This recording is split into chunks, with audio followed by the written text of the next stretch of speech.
Hello and welcome to Hobbs and Bros, Craft Beer 101. your favorite episode on the web where concerning we do beer.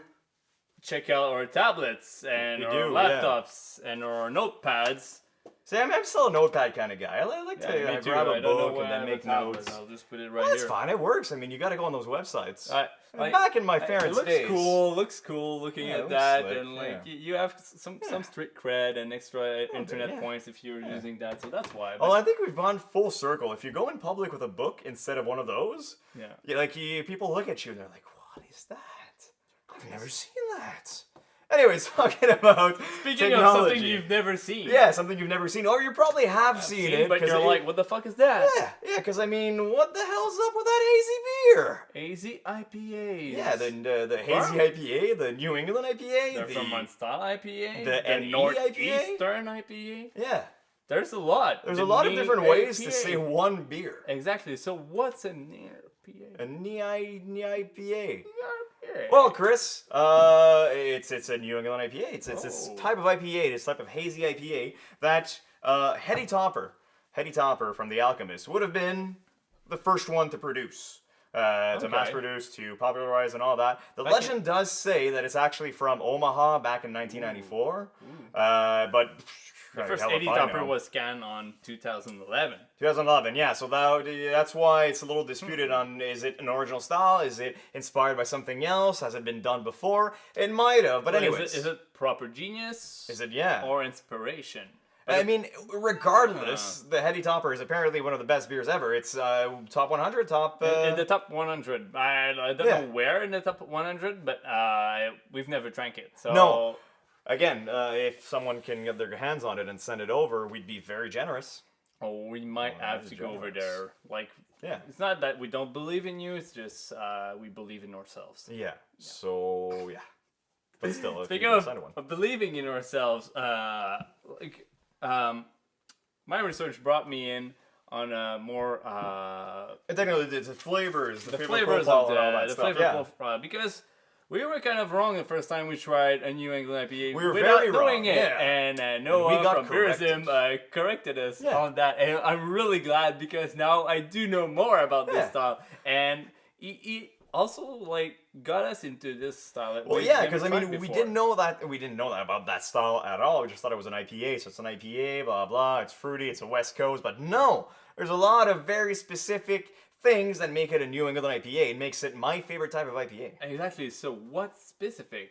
The creamy mouthfeel to this beer, the juicy sweetness to it, and also the low bitterness. But there's a little thing. It's hazy. But why? Hazy. Well, there's a couple of things that make it hazy, but the other thing that I just want to mention before we go into like the scientific part, one of the reasons why this beer is disputed as even a style, although it has been accepted as its own style, is the haziness. Okay. So for some reason, some people want to see purity in beer and think that a hazy beer is a very negative thing, as other people dispute it and say, no, it's not negative at all. It's still a delicious beer, which it is. Great segue. And I'm not biased at all. Information. But yes, the creamy mouthfeel, you get it from all the cereals that goes into it. And usually brewers add a little bit of oats to the beer to create that haziness, but also that nice creamy mouthfeel to it. And the juicy sweetness from that is the late addition of juicy hops to it. But the juicy hops is something quite new in the brewing market. You don't get the nice dank flavors hop or like really more on the piney side of hops. It's the more fruity. So where does it come from? It's all hybrid hops. So it's new kinds of hops like the El Dorado that we spoke earlier. The Citra. Nelson Sauvin is also one. Is a big one. Yeah, those are the American ones. Yeah, there's also a bunch from New Zealand with a bunch of others. A bunch of others. Yeah. But all these hops create nice mango, papaya, like all those nice tropical fruit flavors that you don't usually get in the original hops that we see. So it's really something that does get into the New England IPA. But low bitterness, it's something that really got to people in the last year. People are jumping right back into IPAs a lot more because they're a lot more drinkable for people that are not used to IPAs. Exactly, a lot softer, less bitterness, more flavors, again, from those hops that are high in beta acids instead of alpha acids, and when they're put into the process. So later in the kettle boil makes it so that the flavors come out a little more, a little less bitterness, but also the dry hopping. Yep. Which dry hopping and high protein grains, cereals, will make it hazy. Yeah. Will make it hazy, and that's one of the characteristics. Some of them are like bright yellow. Yeah.